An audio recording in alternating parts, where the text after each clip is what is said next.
നമസ്തേ, ജനം സ്പെഷ്യൽ എഡിഷനിലേക്ക് സ്വാഗതം.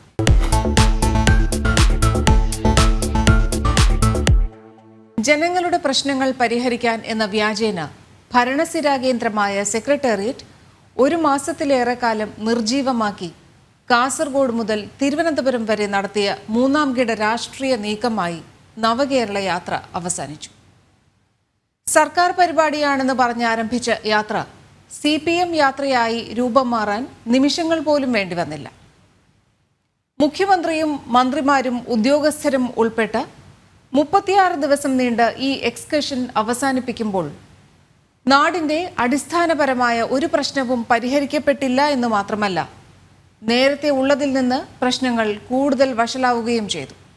നമ്മുടെ കേരളത്തിൽ സഞ്ചരിക്കുന്ന കോടതികളുണ്ടായിരുന്നു. ഒരു വലിയ ബസ് കോടതിയിൽ സംവിധാനമൊരുക്കി മജിസ്ട്രേറ്റ് അതിനകത്തിരുന്ന് ട്രാഫിക് ഒഫൻസ് തുടങ്ങിയ ചില്ലറ കുറ്റങ്ങൾക്ക് അത് കുറച്ചു കാലം കഴിഞ്ഞപ്പോൾ പ്രായോഗികമല്ല എന്ന് കണ്ട് നിർത്തി. ഇന്നിപ്പോൾ ഇന്ത്യ രാജ്യത്ത് ആദ്യമായിട്ടാണ് സഞ്ചരിക്കുന്ന മന്ത്രിസഭ ഉണ്ടാവുന്നത്. ഒരു മന്ത്രിസഭ മുഴുവൻ പ്രത്യേകമായി നിർമ്മിച്ച ആധുനിക ആഡംബര സജ്ജീകരണങ്ങളൊരു ബസ്സിൽ സംസ്ഥാനം മുഴുവൻ സഞ്ചരിക്കുന്നത് ഇന്ത്യ രാജ്യത്ത് ആദ്യമായിട്ടാണ്. അതിൻ്റെ നിയമസാധുത വളരെ പരിശോധിക്കേണ്ടതാണ്. കാരണം ഭരണഘടന അനുസരിച്ച് സാധാരണ രീതിയിൽ തലസ്ഥാനത്താണ് മന്ത്രിസഭ കൂടുക എന്ന് വെച്ച് മറ്റു സ്ഥലത്ത് കൂടാൻ പാടില്ല എന്ന് പറയുന്നില്ല.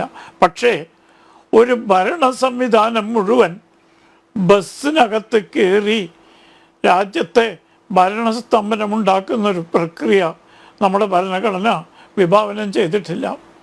എന്നിട്ടും പറയണു അവിടെ ഭരണം നടന്നു എന്ന്. ഭരണം നടന്നെങ്കിൽ 4000 പോലീസുകാരുടെ അകമ്പടിയാണ് ഈ യാത്രയ്ക്ക് ഉണ്ടായിരുന്നത്, ഈ സദസ്സിനുണ്ടായിരുന്നത്.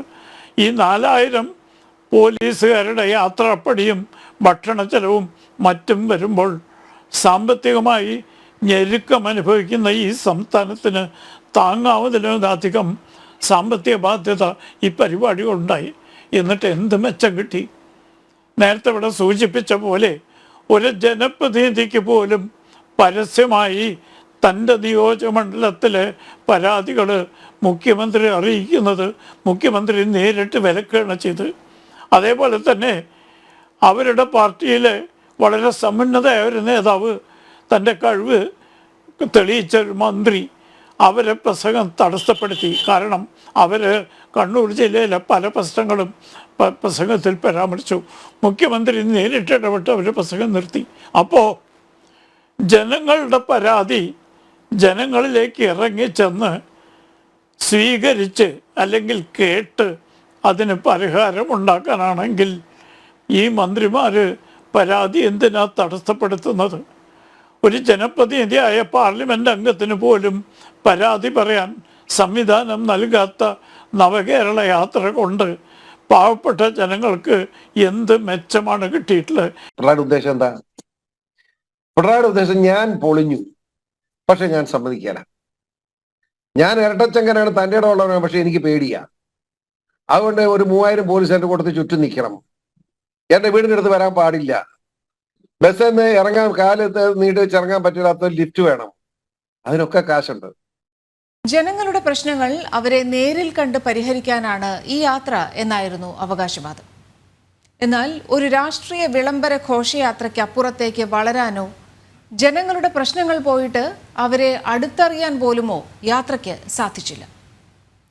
പാവപ്പെട്ടവന്റെ പ്രശ്നങ്ങൾ പരിഹരിക്കാൻ അവന്റെ നികുതിപ്പണം ഉപയോഗിച്ച് അവന്റെ ക്ഷേമത്തിനായി നടത്തിയ യാത്ര അവന് ഒരു ഗുണവും ചെയ്തില്ല എന്ന സത്യം അവൻ തന്നെ തിരിച്ചറിഞ്ഞു എന്നത് മാത്രമാണ് സാധാരണക്കാരന് ഈ യാത്ര നൽകിയ നേട്ടം.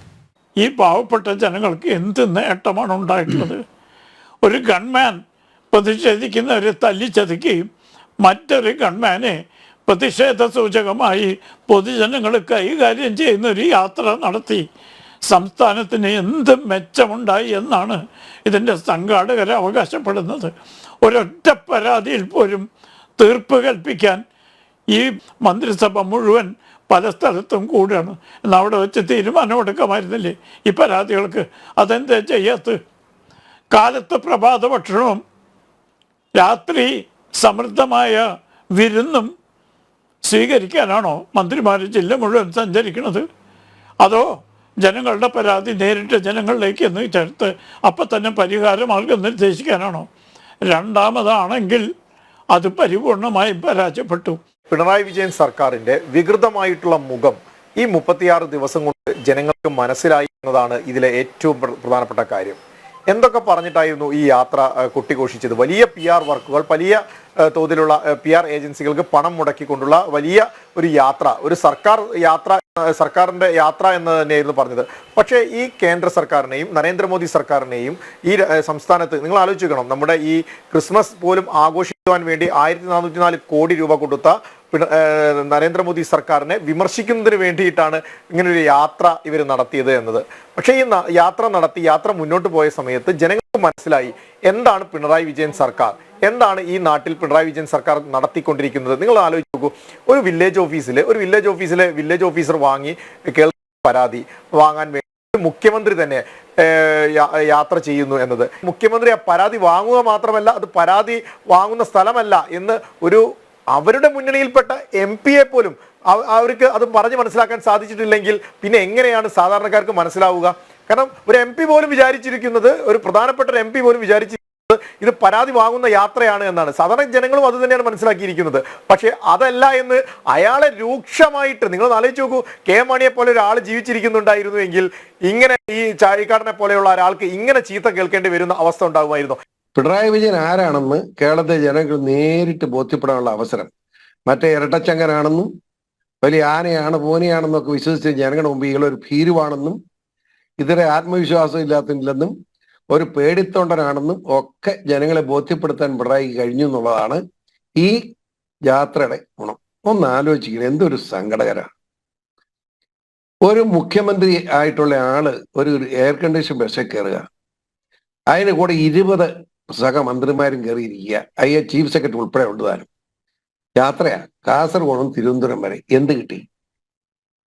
എന്ത് ലാഭം കിട്ടി? പിണറായി പറയട്ടെ, പിണറായി പറയണം. ഞാൻ പറഞ്ഞ ലാഭം എല്ലാം വല്ലതും കിട്ടി, ജനങ്ങൾക്ക് കിട്ടിയ ലാഭം അതാ. വേറൊന്ന്, ഇത്രയും മോശമായ ഒരു പോലീസിങ് കേരള സംസ്ഥാനം കണ്ടിട്ടുണ്ടോ? ഇന്നത്തെ പ്രതിപക്ഷ നേതാവിന് നേരെയോ അല്ലെ KPC പ്രസിഡന്റിന് നേരെയോ അല്ലെ രമേശ് ചെന്നിത്തലയ്ക്ക് നേരെയോ ടിയർ ഗ്യാസ് പൊട്ടിച്ചത് മാത്രമല്ല, വെള്ളം ചിരിച്ചത് മാത്രമല്ല, കാസർഗോഡ് പോലും നടക്കുന്നതെന്ന് ആലോചിച്ച്. കരിങ്കൊടി എന്ന് പറഞ്ഞ ഈ രാജ്യത്തുള്ളൊരു സാധനമല്ലേ? ഈ കരിങ്കൊടി ഇത്ര വലിയ കുഴപ്പമുള്ള സാധനമാണോ? പിണറായിക്ക് ഞാൻ മാനസരോഗി, ഒരു ബഹുമാനപ്പെട്ട മുഖ്യമന്ത്രിയെ പറ്റി മാനസരോഗി എന്ന് പറയാം. ഞാൻ തെളിവുസാറാ പറയുന്നത്. ഇങ്ങനെ ഒരു മരിച്ച വീട്ടിലേക്കില്ല, ഒരു സഖാവിന്റെ വീട്ടിലേക്ക് ചെന്നപ്പം ആ കരിങ്കൊടി അഴിപ്പിച്ച് മാറ്റി വെച്ചാണ് ആ വീട്ടിൽ കയറുന്നത്. സഖാവിനെ കാണാൻ, മരിച്ചയാളെ കാണാൻ. യാത്ര ആരംഭിച്ചത് മുതൽ വിവാദങ്ങളുടെ ഘോഷയാത്രയായിരുന്നു. പോലീസുകാരും CPM പ്രവർത്തകരും നടത്തിയ നരനായാട്ടും അതിനെ ന്യായീകരിച്ച് മുഖ്യമന്ത്രി നടത്തിയ പ്രതികരണങ്ങളുമെല്ലാം ചേർന്ന ഒരു കാഴ്ചയായി ഈ യാത്ര അവസാനിക്കുമ്പോൾ എന്തിനായിരുന്നു ഈ യാത്ര എന്ന ന്യായമായ ചോദ്യം നികുതിദായകർ ചോദിക്കേണ്ടതുണ്ട്. ഇവർ പ്രഭാത ഭക്ഷണം അണ്ടിപ്പരിപ്പ് മുന്തിരി തിന്ന് സുഖാസമായി നടത്തിക്കൊണ്ടിരുന്നാൽ കേരളത്തിൽ ഒരു വികസനവും വരികയില്ല.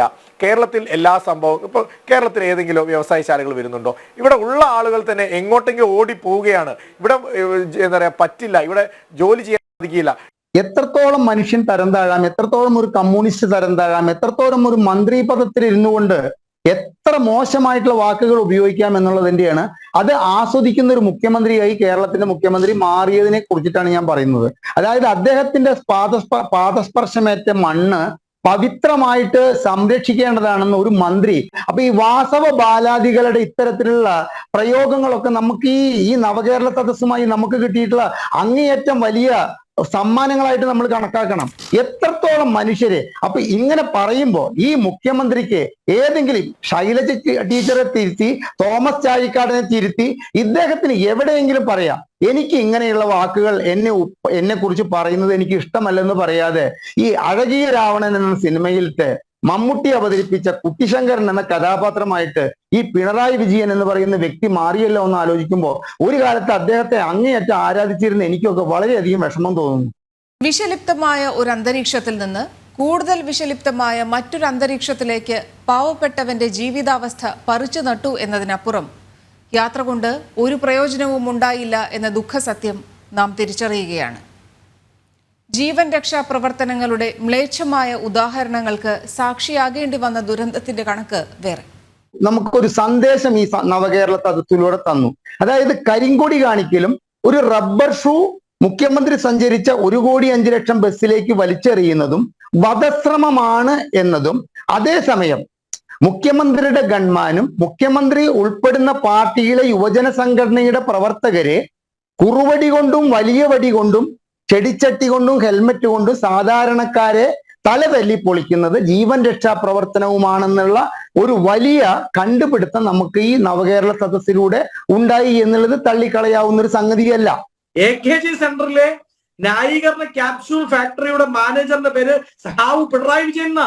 ഒന്ന് നോക്കൂ, ചെടിച്ചട്ടി കൊണ്ട് ഹെൽമറ്റ് കൊണ്ട് സാധാരണക്കാരന്റെ തലയടിച്ചു പൊട്ടിക്കുന്നതിനെ എന്താണ് വിളിക്കുന്നത്?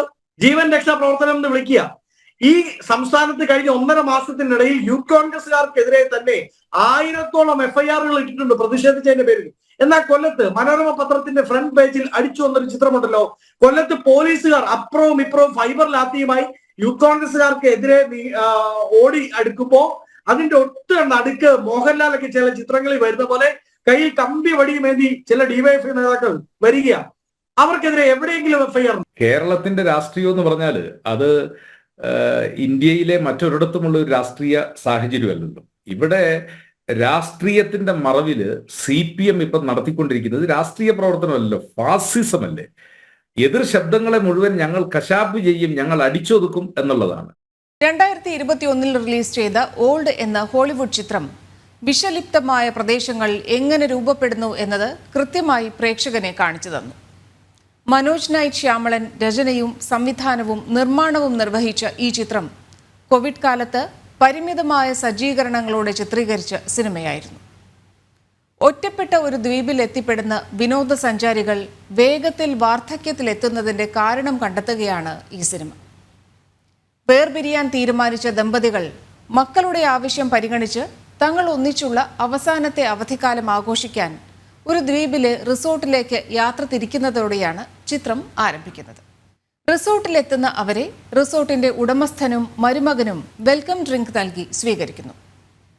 കുട്ടികൾ മാത്രം പാനീയം കുടിക്കുന്നില്ല. ദമ്പതികൾ തമ്മിലുള്ള സ്വരച്ചേർച്ചയില്ലായ്മ അവിടെയും തുടരുകയാണ്. കുട്ടികൾ നിസ്സഹായരായി റിസോർട്ടിൽ തുടരുന്നു. വെൽക്കം ഡ്രിങ്ക് കഴിച്ചതു മുതൽ അതിഥികളിൽ അസ്വസ്ഥത വളർന്നുകൊണ്ടിരിക്കുന്നത് അവരറിയുന്നുണ്ടായിരുന്നില്ല. പാനീയം കഴിച്ച് 2 മണിക്കൂറിനുള്ളിൽ തന്നെ കുട്ടികളുടെ അമ്മയിൽ അണ്ഡാശയ ട്യൂമർ വളർന്നു തുടങ്ങുന്നു. അടുത്ത ദിവസം റിസോർട്ട് ഉടമയും മരുമകനും അവരെ ഒഴിഞ്ഞ കടൽ തീരത്തേക്ക് കൊണ്ടുപോകുന്നു. അവിടെ അവർ രോഗികളായ കുറെ വൃദ്ധരെ പരിചയപ്പെടുകയാണ്. അവരൊക്കെ വൃദ്ധരായി തീർന്നത് വെറും ഒരാഴ്ച കൊണ്ടാണെന്ന് ഞെട്ടിക്കുന്ന സത്യം ദമ്പതികൾ തിരിച്ചറിയുകയാണ്. ഓരോ 30 മിനിറ്റിലും 1 വർഷത്തെ വാർദ്ധക്യമാണ് അവരെ തേടിയെത്തിയത്. ഹിമോഫീലിയ, സ്കീസോഫ്രീനിയ, അപസ്മാരം തുടങ്ങി നിരവധി അസുഖങ്ങളോടൊത്തുള്ള ജീവിതം സ്വയം തെരഞ്ഞെടുക്കേണ്ടി വന്നവരുടെ നിസ്സഹായത കൊണ്ട് ആ കടൽ തീരം നരകതുല്യമായി. ക്ലിനിക്കൽ പരീക്ഷണങ്ങൾ നടത്താൻ വോറൻ ആൻഡ് വോറൻ എന്ന കമ്പനി തെരഞ്ഞെടുത്ത റിസോർട്ടിൽ അതിഥികളായി എത്തി എന്നൊരു കുറ്റമേ വിനോദസഞ്ചാരികൾ ചെയ്തുള്ളൂ. റിസോർട്ട് ഉടമയും മരുമകനും ചേർന്ന് നടത്തുന്ന ഗവേഷണ സ്ഥാപനമായിരുന്നു റിസോർട്ട് എന്നറിഞ്ഞപ്പോഴേക്കും അവർ വളരെ വൈകിപ്പോയിരുന്നു. ആദ്യം വിനോദസഞ്ചാരികളെ വാർദ്ധക്യത്തിലെത്തിച്ച് അവരിൽ ഔഷധം പ്രയോഗിച്ച് തിരിച്ച് യൗവനത്തിൽ എത്തിക്കാമോ എന്ന പരീക്ഷണമായിരുന്നു റിസോർട്ടിൽ നടന്നിരുന്നത്. കോടിക്കണക്കിന് ഡോളർ വരുമാനമുണ്ടാക്കാനുള്ള വ്യഗ്രതയിൽ മുമ്പിലുള്ളവർ മനുഷ്യരാണെന്ന കാര്യം പോലും അമ്മാവനും മരുമകനും മറന്നുപോയിരുന്നു. രോഗികളിലെ പരീക്ഷണം പൂർണ്ണമായും പാളിയതോടെ എല്ലാ വിനോദസഞ്ചാരികളും ആ കടൽ തീരത്ത് തന്നെ മരിച്ചു വീഴുന്നു. വെൽക്കം ഡ്രിങ്ക് കഴിക്കാത്ത കുട്ടികൾ മാത്രം പവിഴപ്പുറ്റുകൾ നിറഞ്ഞ ആഴം കുറഞ്ഞ കടലിലൂടെ നീന്തി മറ്റൊരു കരയിൽ അടുക്കുന്നതോടെയാണ് ചിത്രം അവസാനിക്കുന്നത്. പരീക്ഷണശാലയായി സ്വന്തം പ്രദേശത്തെ കാണുന്ന ഒരമ്മാവനും മരുമകനും, വെറും പരീക്ഷണ വസ്തുവായി മാറിപ്പോയ കുറെ മനുഷ്യർ, പരീക്ഷണത്തിന് ഒപ്പം നിൽക്കുന്ന ആളുകൾ തുടങ്ങി വർത്തമാന കേരളത്തോട് അടുത്ത് നിൽക്കുന്ന നിരവധി സാമ്യങ്ങൾ ഒരു പ്രേക്ഷകന് ഈ ചിത്രവുമായി തോന്നുന്നെങ്കിൽ അവരെ കുറ്റം പറയാനാവില്ല. ഫ്രഞ്ച് ഭാഷയിലെ ഒരു ഗ്രാഫിക് നോവലിൽ നിന്ന് ആശയം ഉൾക്കൊണ്ടാണ് സിനിമ നിർമ്മിച്ചിരിക്കുന്നത് എന്ന് പറയുമ്പോഴും കേരളത്തിൽ വേരുകളുള്ള സംവിധായകനെ പിണറായി സഖാവിന്റെ നവകേരളം ആകർഷിച്ചേക്കാം എന്ന സാധ്യത തള്ളിക്കളയാനാവില്ല. അനുദിനം രോഗാതുരമായി കൊണ്ടിരിക്കുന്ന ഒരു സംവിധാനത്തിൽ പ്രത്യക്ഷപ്പെടുന്ന അമ്മാവനും മരുമകനുമൊക്കെ ഇത്ര കൃത്യമായി പ്രത്യക്ഷപ്പെടാൻ മറ്റു കാരണങ്ങളൊന്നും കാണുന്നില്ല. പാളിപ്പോയ ഒരു പരീക്ഷണമായി നവകേരള യാത്ര ചുരുങ്ങുകയും നവകേരളം ഒരു മിഥ്യയായി അവസാനിക്കുകയും ചെയ്തതോടെ സാമ്യങ്ങൾ പലതും അർത്ഥവത്താവുകയാണ്. ഇവരുടെ യാത്രയുടെ ലക്ഷ്യങ്ങൾ മുഴുവൻ പാളി. ഇവരിപ്പോൾ എത്തപ്പെട്ടിരിക്കുന്നത് വളരെ വലിയ തോതിലുള്ള ജനങ്ങളുടെ വിരോധവും ദേഷ്യവും ഒക്കെ ഏറ്റുവാങ്ങുന്ന രീതിയിലേക്ക് ജാഥ എത്തിയിരിക്കുകയാണ്. ഉദ്ദേശശുദ്ധിയൊന്നും നടന്നില്ല, ഉദ്ദേശിച്ച ഒരു കാര്യവും നടന്നില്ല. മറിച്ച് എന്താണോ ഉദ്ദേശിച്ചത്, എന്താണോ അവർ പറയാൻ ആഗ്രഹിച്ചത്, ജനങ്ങൾ വാസ്തവത്തിൽ അതിനെതിരായി. ഈ സംസ്ഥാനം എത്രത്തോളം പുരോഗമനം കൈവരിച്ചു, ഈ സംസ്ഥാനത്തെ സാമ്പത്തിക സ്ഥിതി എത്രത്തോളം സുദൃഢമായി, നമ്മുടെ സംസ്ഥാനത്തിന്റെ ആഭ്യന്തര കടം എത്രത്തോളം കുറഞ്ഞു, നമ്മുടെ സംസ്ഥാനം സാമ്പത്തികമായി എത്ര ശാക്തീകരിക്കപ്പെട്ടു, നമ്മുടെ സംസ്ഥാനത്തെ ആഭ്യന്തര നില എപ്രകാരം മെച്ചപ്പെട്ടു, സ്ത്രീ സുരക്ഷ എപ്രകാരം മെച്ചപ്പെട്ടു, നമ്മുടെ നാട്ടിൽ എത്ര പുതിയ വ്യവസായങ്ങൾ വന്നു, അത് സർക്കാർ മുതൽ മുടക്കിൽ, തനത് മുതൽ മുടക്കിൽ എത്ര തുടങ്ങി, സംസ്ഥാന ഗവൺമെന്റ് എത്ര തുടങ്ങി, അതോടൊപ്പം തന്നെ സ്വകാര്യ മേഖലയിൽ എത്രത്തോളം വ്യവസായങ്ങൾ വന്നു, എത്ര ഫോറിൻ ഡയറക്റ്റ് ഇൻവെസ്റ്റ്മെന്റ്, എത്ര കോടി സംസ്ഥാനത്തേക്ക് കൊണ്ടുവരാൻ ഈ സർക്കാരിന് സാധിച്ചു, കഴിഞ്ഞ 7 വർഷക്കാലമായി ഭരിച്ച എന്റെ സർക്കാരിന് സാധിച്ചു. ഇത്തരം കാര്യങ്ങളൊക്കെയല്ലേ ഒരു ബ്രാൻഡിങ്ങിന് ശ്രമിക്കുന്ന മുഖ്യമന്ത്രി ജനങ്ങളോട് പറയേണ്ടത്. മറിച്ച് ഈ യാത്ര തുടങ്ങിയ ശേഷം ഈ സർക്കാർ വാസ്തവത്തിൽ ജനങ്ങളോട് പറഞ്ഞത്, പൊതുസമൂഹത്തോട് പറഞ്ഞത് ഏതൊക്കെ കാര്യങ്ങളാണ്? ചീഫ് സെക്രട്ടറി ഹൈക്കോടതിയിൽ പോയി അഫിഡവിറ്റ് കൊടുക്കുകയാണ്. എന്താ അഫിഡവിറ്റ് കൊടുത്തത്? സർക്കാരിന്റെ കയ്യിൽ നയാ പൈസ ഇല്ല, ചെലവാക്കാൻ ഒരു പൈസ പോലും ഇല്ല, KSRTCക്കാർക്ക് പെൻഷൻ കൊടുക്കാൻ പൈസ ഇല്ല, ഇവിടെ 900 കോടി രൂപ KTDFC എടുത്തതിന്റെ തിരിച്ചടവ് മുടങ്ങിയ സംബന്ധിച്ച് ചോദ്യം ഉന്നയിച്ച സമയത്ത് ചീഫ് സെക്രട്ടറി കൊടുത്തിട്ടുള്ള സത്യവാങ്മൂലമാണ്. അന്നാണ് കേരളത്തിന്റെ ഹൈക്കോടതി ചോദിച്ചത്, ഞങ്ങൾ സാമ്പത്തിക അടിയന്തരാവസ്ഥ പ്രഖ്യാപിക്കേണ്ടി വരുമോ? ഒരു സംസ്ഥാനത്തെ നമ്മൾ പ്രൊജക്ട് ചെയ്യുന്ന സമയത്ത് കാണിക്കേണ്ട ഒരു പാരാമീറ്ററുകൾ എന്ന നിലയ്ക്ക്, മാനദണ്ഡങ്ങൾ എന്ന നിലയ്ക്ക്, ഒന്ന് സാമ്പത്തികമായിട്ട് ഈ സംസ്ഥാനം സുശക്തമാണ് എന്ന് പറയാൻ സാധിക്കണം, 2 ക്രമസമാധാന നില സുശക്തമാണ് എന്ന് പറയാൻ സാധിക്കണം, 3 സംസ്ഥാനത്ത് മാധ്യമ സ്വാതന്ത്ര്യം ഉൾപ്പെടെയുള്ള കാര്യങ്ങളിൽ നല്ല മുന്നേറ്റം ഉണ്ടാക്കാൻ സാധിച്ചിട്ടുണ്ടെന്ന്. നമ്മുടെ വിദ്യാഭ്യാസ രംഗത്ത് കൈവരിച്ചുള്ള മുന്നേറ്റങ്ങളെ കുറിച്ച് പറയാൻ സാധിക്കണം, നമ്മുടെ നിക്ഷേപ രംഗത്ത് നമ്മുടെ സർക്കാരിന് ചെയ്യാൻ കഴിഞ്ഞിട്ടുള്ള കാര്യങ്ങളെ കുറിച്ച് പറയാൻ സാധിക്കണം. ഇതൊന്നും പറയാൻ സാധിക്കുന്നല്ലോ. ഇതെല്ലായിടത്തും പരാജയപ്പെട്ട ഒരു സർക്കാർ നയിക്കുന്ന ഒരു യാത്രയാണ് നവകേരള സദസ്സ് എന്ന പേരിൽ നടന്നുകൊണ്ടിരിക്കുന്നത്. ആദ്യം പരാമർശിച്ച ഓൾഡ് എന്ന സിനിമയിലേക്ക് തിരിച്ചു വരാം. സിനിമയിൽ രോഗാതുരരായ വൃദ്ധർ നടത്തുന്ന ഒരു സംഭാഷണം ശ്രദ്ധേയമാണ്. ഒരു വൃദ്ധൻ പറയുന്നു, ഈ ദുർവിധി നമ്മെ മാത്രം തേടിയെത്തിയത് എന്തുകൊണ്ടാണ്? ലോകത്ത് ഒരുപാട് റിസോർട്ടുകൾ ഉണ്ടെങ്കിലും നമ്മൾ മാത്രം എന്തിന് ഈ നരകം തെരഞ്ഞെടുത്തു? മറുപടിയായി മറ്റൊരു വൃദ്ധൻ പറയുന്നു, ആ ചോദ്യത്തിൽ തന്നെ ഉത്തരമുണ്ട്. നമ്മൾ തന്നെയാണല്ലോ റിസോർട്ട് തെരഞ്ഞെടുത്തത്, അതുകൊണ്ട് അതിൻ്റെ എല്ലാ ഭവിഷ്യത്തും അനുഭവിക്കാൻ നാം ബാധ്യസ്ഥരാണ്. അനാഥരാക്കപ്പെട്ട കുറെ മനുഷ്യജന്മങ്ങളുടെ ക്രൂരമായ നിശബ്ദതയിൽ ആ വൃദ്ധന്റെ വാക്കുകൾ കത്തിമുനയായി പ്രേക്ഷകരിൽ തറച്ചു കയറുന്നുണ്ട്. ആ വാക്കുകളുടെ അർത്ഥം മറ്റാരേക്കാൾ മനസ്സിലാകുന്ന അവസ്ഥയിൽ നമ്മളും എത്തിച്ചേർന്നിരിക്കുന്നു എന്ന ദുഃഖസത്യം ഒരു ഞെട്ടലോടെ നാം തിരിച്ചറിയുകയാണ്. തിരിച്ചറിവ് എന്നതാണല്ലോ ഏറ്റവും വലിയ തിരിച്ചറിവ്. ജനം സ്പെഷ്യൽ എഡിഷൻ പൂർണ്ണമാവുകയാണ്. വീണ്ടും അടുത്ത ആഴ്ച. നമസ്തേ.